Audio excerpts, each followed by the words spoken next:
Crude prices are at $80. Yes, crude prices are at $80, and frankly, no one thought that crude will go from $50 to $80 in less than 6 months. Best of the oil producers, best of the oil traders, best of the oil intermediary producers. No one thought that crude will go back to $80. So what we've done is that we've looked at some interesting data. Last time when crude prices were at $80, what was the lay of the land? What was the dollar index? Where was the Nifty? What was the level of that US 10-year paper? And more importantly, inflation, which is a derivative of crude prices, where inflation numbers in India were at. So these are the data points will just come up on your screen. Tushar Pradhan, I guess I've already set the tone of what really deserves some extra attention. I mean, who would have thought that crude will go from $50 to $80, including the Arabs or the Iranis or the Russians?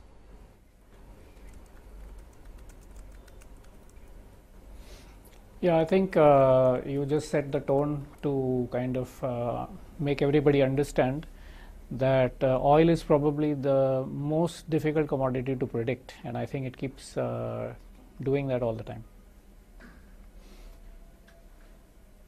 What could be the implications and ramifications of this? And are you a bit surprised that markets should have panicked, or they should have taken notice of macro are still holding on? I mean, with crude at $80, bond yields are 3% plus, with local bond yields raring to go higher, markets ideally should have corrected in a much more meaningful manner. I'm happy that they are not corrected, but I'm surprised also.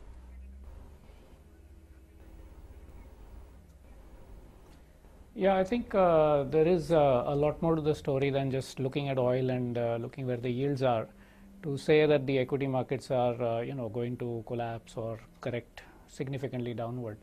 If you look at the oil inventory with the US, for example, US oil inventories have had a significant giveaway, as in reducing inventory all the way into December of 2017. And it is a very sharp downturn. But from that's the point probably where the crude prices started to go up. After that, you've seen that production in the US actually has started significantly.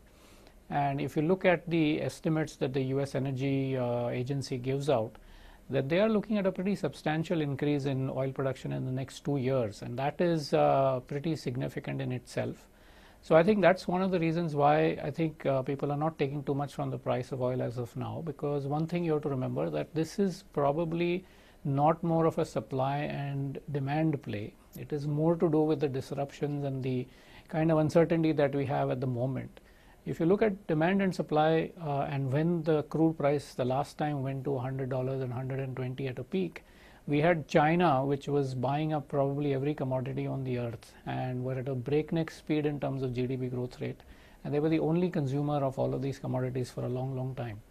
I think none of that really is in existence today. The GDP growth rate in the US is 3%, and knowing the fact that this is a very large economy, we would not expect that the GDP growth rate will substantially increase from here to anything more than 3.5% at best.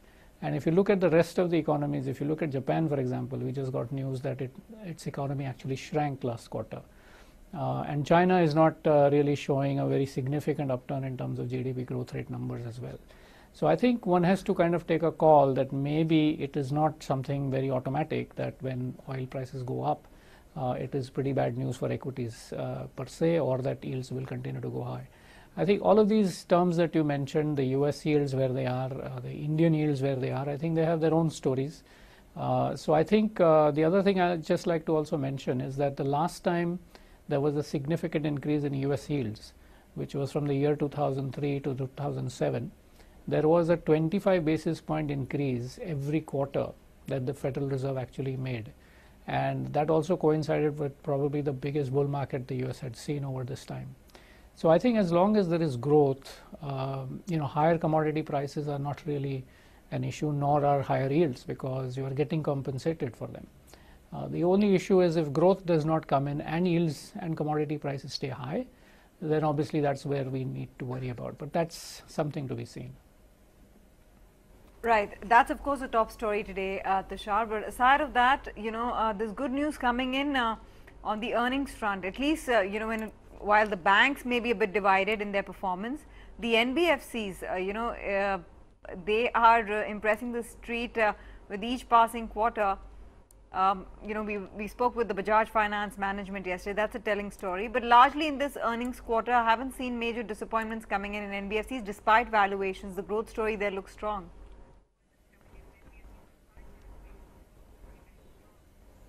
Yeah, in fact, if you look at all the companies which have reported so far, there has been a beat on revenue and as well as on net profit. So if you take the narrow indexes, of course, there has been a beat. But even if you take the broader indexes, the beat on top line is something which is very heartening. And that actually signals what we were expecting an economic upturn to be. So it is probably not maybe so much of price increase. So pricing power may not have come back to the companies, but clearly it shows some sort of volume increase. And I think that's pretty good news apart from just the earnings. And when it comes to NBFCs, I think that's an area which is still pretty nascent. There is a lot of market out there for these people to keep going at. You have to remember these are not markets which are being taken away as a market share from the banks, because the banks were never in the lending space where the NBFCs are today. So it is a pretty open market in terms of trying to assess and access whatever demand there is there in that part of the market. So I think overall the good news is something that we have to keep in mind, because domestically the economy seems to clearly have signs of picking up. Okay. Right. Tushar, the third angle to this entire story is, what you're seeing with the domestic consumption theme. And I want to extend that out to what's happening with, companies servicing the rural economy, because the demand numbers there have only been picking up over the last 6 months. Is the tilt in consumption moving towards regional players, or players that are servicing the regional market, or looking at expansion of market share in that pocket?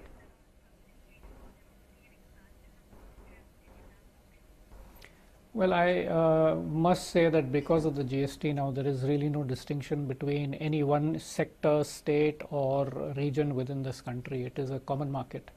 So if you find that there is demand for certain appliances, say in a very rural part of the country or a regional part, I think it can be serviced out of anywhere at the moment, given the GST regime. And that's a pretty big positive. What we are seeing is rural demand is in areas which was unheard of in the past. And a very curious reason for that is that there is electrification in villages.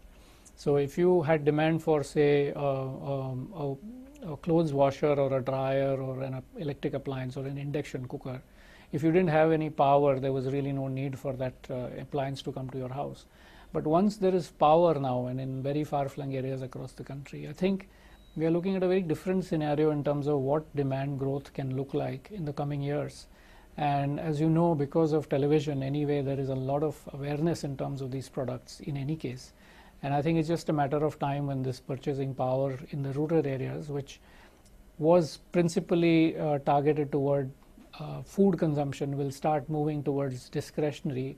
And I think that's where we see possibly a sustained growth. What probably some of these FMCG companies achieved in the rural areas in the 80s, I think what we can see now is something similar happening in the consumer discretionary areas. And that's something that it must be a story worth looking to see. Tushar, so where are we headed? Next 12 months, there is going to be this political rhetoric.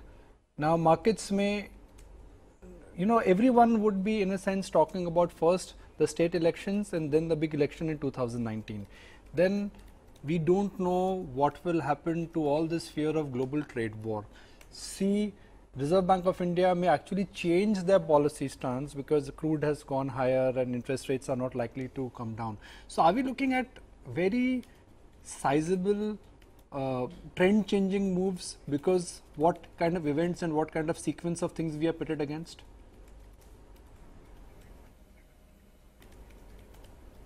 Yeah, I think that's a very good question, Nikunj. I think what we are looking at is there was a certain set of assumptions that we made about where the economy was headed, largely driven by the fact that we had a fairly secure foreign exchange reserve. Our currency was appreciating last year. The fiscal deficit was very much in control. The current account deficit, thanks to the lower price of crude, also was very much in control. I think what we are now seeing is a significant move away from these givens in the economy. And what it just indicates is that yes, there is going to be an adjustment in terms of how we view the world. But at the moment, it is not clear in terms of which direction it is going to go, because there are obviously very, very many moving parts to this story. And the biggest moving parts are the oil price, which we have no control over. However, we can judge from in the past actions about how regulatory action can be in reaction to these kind of changes. We do believe that the oil products within the countries are deregulated, which means it's a pass-through. The government doesn't take the burden of kind of subsidizing these products as the prices move up. But as we all know, I think there will be a threshold from which point the government will try to reduce the pressure on the citizenry at large, and they may start to take up some of the burden back up to them, and that can cause some strain on the fiscal deficit and eventually to yields as well. But I think these are all scenarios which have not played out yet. In fact, I very much am surprised to believe that if interest rates will continue moving up like this, or for that matter oil prices will continue to move up. I think people do tend to generally follow a trend, but I think this could just be a seasonal hike, and if 2-3 months from now we subside back, because as I mentioned, there was no problem with supply. There is adequate supply of crude oil across the world, and if these kind of uncertainties go away for a while and in 2-3 months time we are back to some sort of a lower price for crude, then all of these discussions again will need to change back to some other narrative. So I think it's very difficult to predict in terms of where we are headed.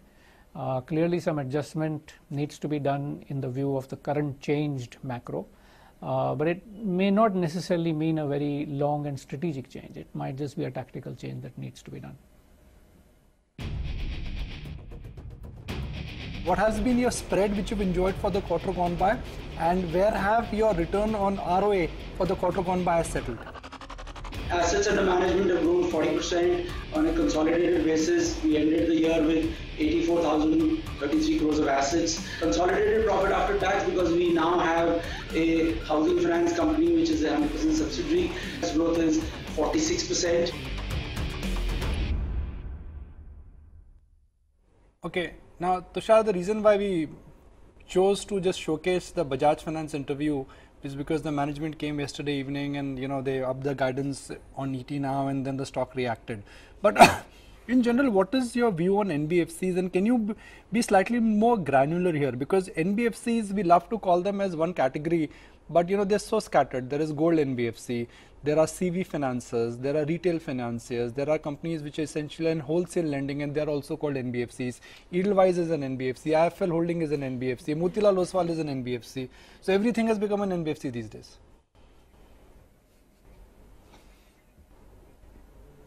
No, I think you raise a very interesting point, Nikunj. I think there is need for some clarity in terms of what we mean by NBFCs to begin with. My earlier thesis about this sector is that it is expanding what we know as the financials market. If you look back even 5 years ago, financials were largely banks and lending institutions which were not banks. But I think as we go forward, we'll find that there is financials which include insurance companies, financials which include broking companies which have now become significant, financials which include companies which have a significant amount of revenue coming from wealth distribution.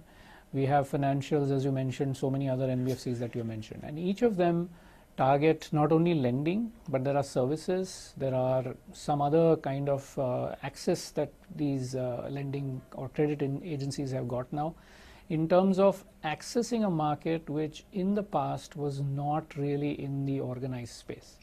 So if you take an example of a gold financer, it was not as if people were not using their gold to kind of raise money or cash for their purposes. It was so unorganized, it was inefficient, and it was extremely high cost.